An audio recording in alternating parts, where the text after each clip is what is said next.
Hello and welcome to our special broadcast from the Auto Expo 2023. I'm Parikshit Luthra. The Auto Expo, the Indian Motor Show, is making a return after a gap of 3 years, and the focus clearly is on clean mobility. Tata Motors had some big announcements here at the Auto Expo. They unveiled 26 vehicles across electric vehicle, the IC range in passenger vehicles and commercial vehicles as well. The focus here again was on electric vehicles. They showcased the Curve Coupe EV, the Avinya EV and a whole range of LNG, hydrogen fuel cell and electric buses and trucks as well. N. Chandrasekaran, the Tata Sons chairman, was here and he said that the electric vehicle transition would happen faster than expected. Listen in to what he said at the unveiling of the Tata Motors range at the Auto Expo. In the passenger cars, we already had successful launches in the last 3-4 years, and we are grateful to Indian consumers for the tremendous encouragement that we have got, and we are confident that we chose the right strategy, and I truly believe that the transition to electric mobility in India will happen much faster than what we are imagining. It is my commitment to you that our investments in this space will be significant so that we can accelerate not only the transition to electric mobility, but give consumers absolutely world-class products. Remember, Tata Motors is at number 3 in the Indian passenger vehicle market, and they have their eyes on the pole position. Maruti Suzuki had some announcements as well. They unveiled the EVX, which will be the first electric vehicle that will be brought to India by Maruti Suzuki in collaboration with Suzuki Motor Company in 2025. Even before that, we also saw a prototype of a flex fuel vehicle in a WagonR form. I caught up with the company's management, Shashank Srivastav, the Senior Executive Officer, Sales and Marketing, and the company's CTO, C.V. Raman. Listen in to what they had to say about these new offerings that have been launched by Maruti.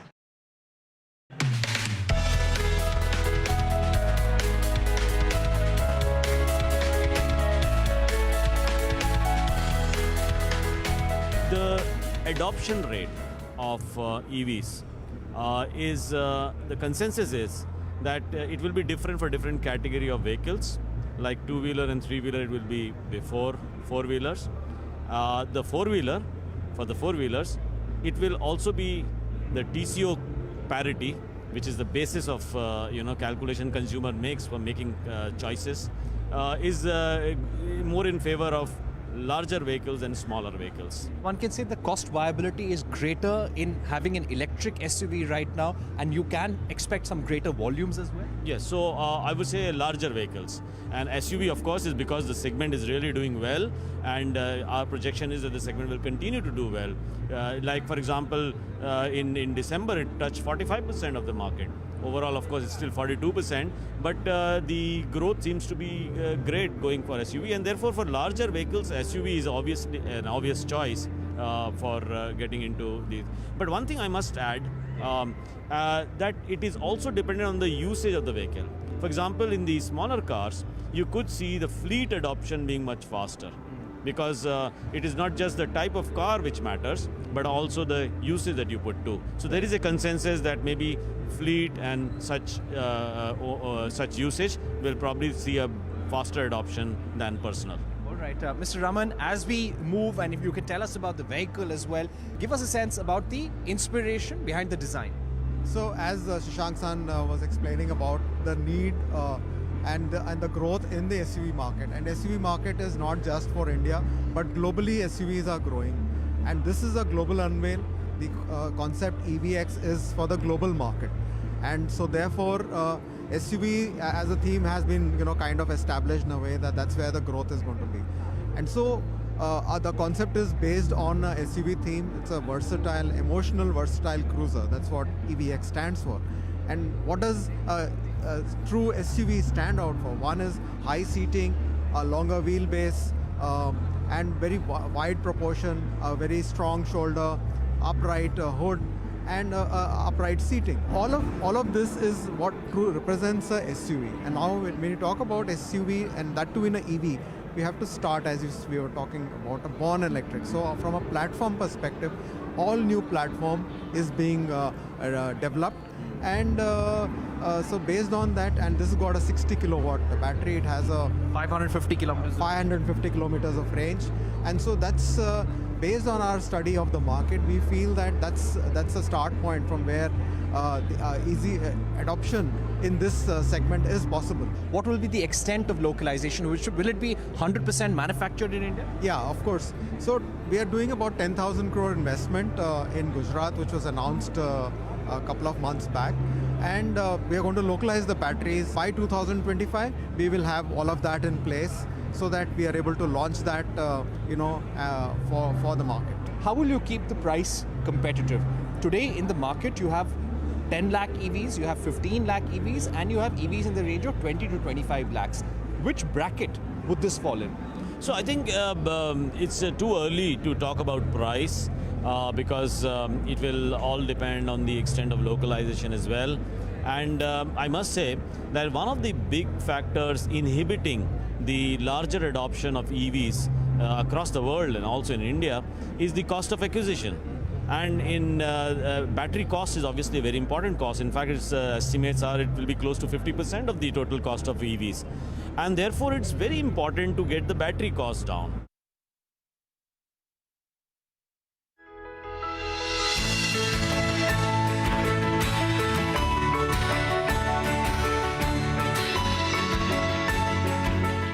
Well, it's not just the EV-X which is catching eyeballs at the Maruti Suzuki stall at the Auto Expo. You've got this WagonR also, which is parked here, and there's something special about it. It's not your conventional petrol or diesel WagonR. It is a flex fuel vehicle. So what is a flex fuel vehicle? A flex fuel one which can run on higher ethanol blends. So this prototype that Maruti Suzuki is showcasing has been developed specifically for the India market. It has been developed by Maruti and Suzuki in collaboration with each other. It is being tested in India. It has a whole new engine, and there are significant upgrades which have been made to this vehicle. So from the inside, it is your regular WagonR. I'll call my camera person here. This is a manual transmission. You can see the gearbox right there, and the management tells us that they can easily convert it to an automatic gearbox as well. This will be your regular WagonR, but with a flex fuel engine. The hope is that when the company launches this vehicle, the higher ethanol blends will bring down the cost of your fuel. So let me tell you some of the parts which have completely changed. There are at least 35 to 40 new parts in a flex fuel engine. So you've got high flow injectors, fuel rail with heaters. It's got an internal engine component upgrade. You've got ethanol sensors. You've got a fuel heating control unit, a whole new wire harness, changes in the piston. So a lot of upgrades have been made, and you can't just run any vehicle on higher ethanol blends. You'll have to have a flex fuel vehicle. And there were some announcements in the two-wheeler space as well. A large number of electric two-wheeler startups are here at the Auto Expo. From Greaves Cotton, we heard of announcements of at least 6 electric vehicles, 3 in the two-wheeler space and 3 in the cargo and passenger vehicle space. Danish Anand, my colleague, visited their stall here at the Auto Expo, caught up with the management and got us a sneak peek into some of those products which were showcased by the company.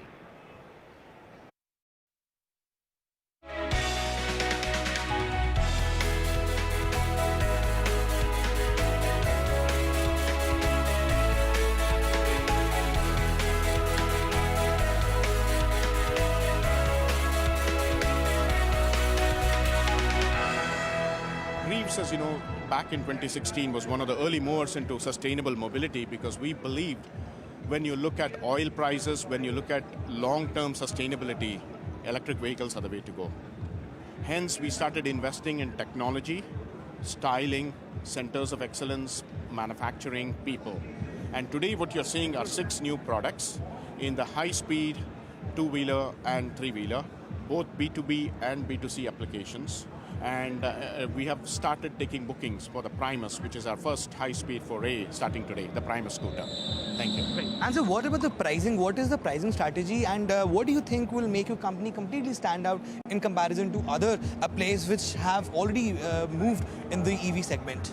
So we were one of the earlier movers, and as you know, on the two-wheeler, we are one of the people where Magnus vehicle has been very well received, over 100,000 vehicles sold.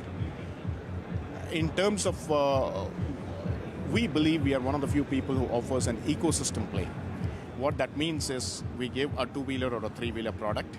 We also give financing, service, multi-brand service, multi-brand spares, and if you look at it, retails. We also sell other electric vehicles. So at the end of the day, when you look at the overall ecosystem of EV, we are one of the few players who plays in the overall ecosystem. That's what we believe should be a unique point. And our products are always competitively priced to the mass market. Thank you. And so what about the charging infrastructure? What are your plans regarding the charging infrastructure? And do you plan to have both swappable battery as well as a plug-in system for your EVs? Our systems will be ready for both charging, fast charging, as well as swapping. And we believe in India, B2B applications will probably demand a lot more swapping, whereas the B2C customer will need charging. Our vehicles are equipped to do both. Right. So very lastly, what is the initial sales target that you have, and how much market share would you like to capture? So as you know, our market share today is in the double digits, and our intent is these products should continue to keep us in the leadership frame with 6 new products designed in India, styled in India, made for the masses. So that was Greaves Cotton. I also visited the booth of Ashok Leyland. They had at least 7 vehicles showcased here at the Auto Expo. They had LNG vehicles, a hydrogen fuel cell truck, a CNG truck, and they also had an electric vehicle truck as well. The company's management, the new MD Shenu Agarwal and the company's Chief Technology Officer N. Sarvanan told me that the Boss EV will be launched in the next couple of months, and they hope for continued strong growth in the commercial vehicle segment. Listen in.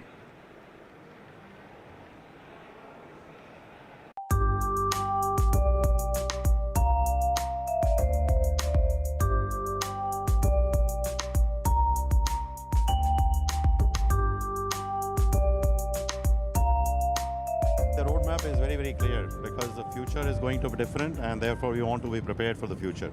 And that is our play at the Auto Expo as well. We have nothing from diesel or old fuel here.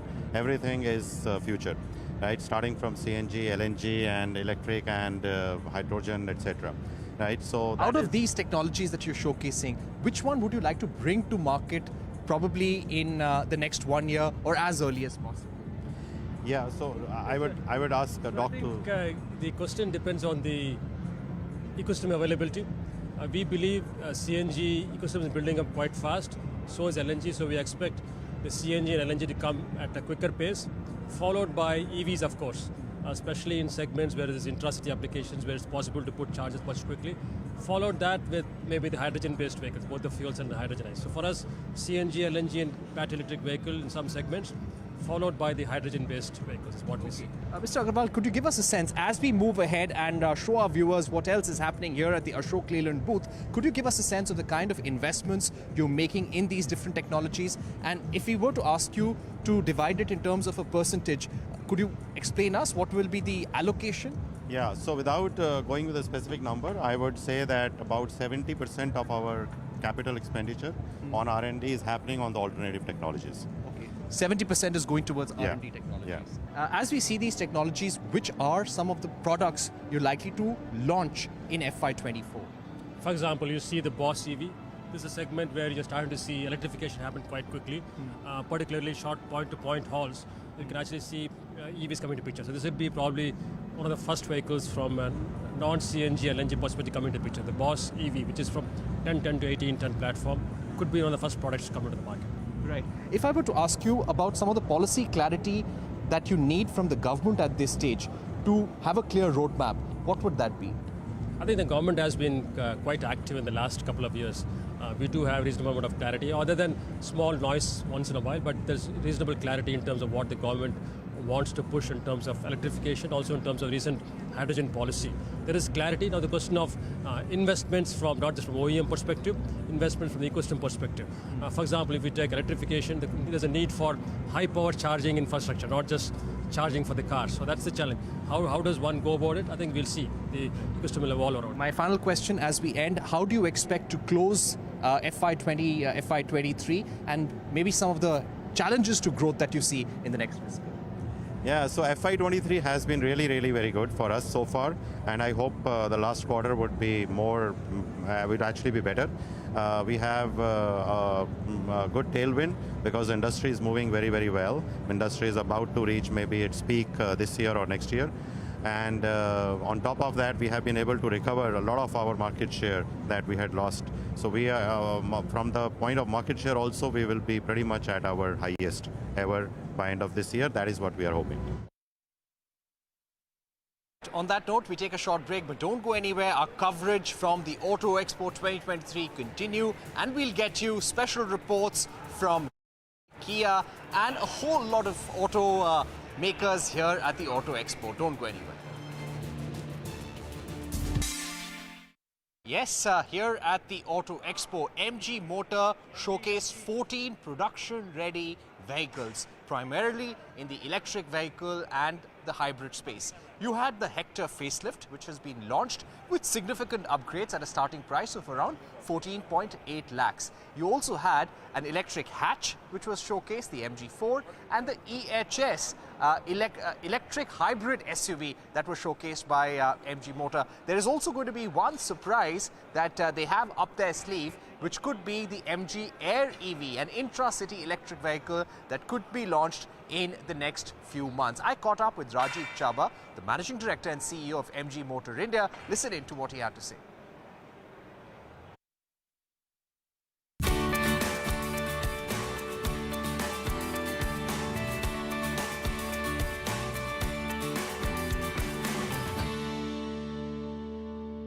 The purpose of this whole demonstration is to showcase the technology that we have new energy vehicles ready, both in EV as well as in hybrids, especially within hybrids, PHEV. And PHEV we don't have in India there.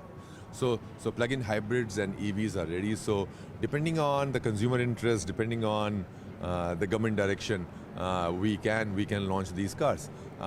Also, out of EVs, what we are showing in MG4 is one of them. We will be taking the feedback, and one of these 4 EVs, what we are showcasing, hopefully we should bring it next year. So, mind it, we are going to launch one EV which we have not showcased here. That EV we are going to launch in the next few months. So that's our second EV in our portfolio. And another EV out of these 4 cars, including this car, we will launch next year. There's been a lot of speculation about the Air EV.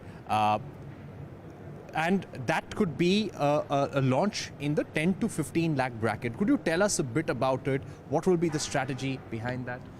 So I would not say any comment to your naming, Air. I don't know, I can't reveal the name of that car right now, but yes, you're right. It's an EV, it's between 10 to 15 lakhs of rupees. It will be a smart urban mobility solution. It will be a very unique mobility solution which our country hasn't seen as such. How do you expect to complete the fiscal year FY23, and what kind of volumes are you expecting in the coming So this year, last year, 22 calendar year, we ended up selling 50,000 cars, which I think was okay performance, but nothing great. I think some of the competitors did a much better job because the industry grew by almost 22-25% and we grew only by 20%. And the reason was that we had some issues on chips shortages. This year's supplies have already started improving, and we have launched Hector MCE and facelift, and also the new EV we are going to launch. So against the industry growth of 8 or 9% this year, I think our growth should be 80 or 90%. Hyundai and Kia Motors also came out strong at the Auto Expo. Remember, these are two companies that together want to challenge Maruti Suzuki's leadership position. Hyundai formally launched the Ioniq 5, and Kia had the new Carnival, which was launched at the Auto Expo. Danish Anand visited the Kia India stall here at the Auto Expo, caught up with the management, the company's head of sales, Hardeep Brar. Listen in to what he had to say.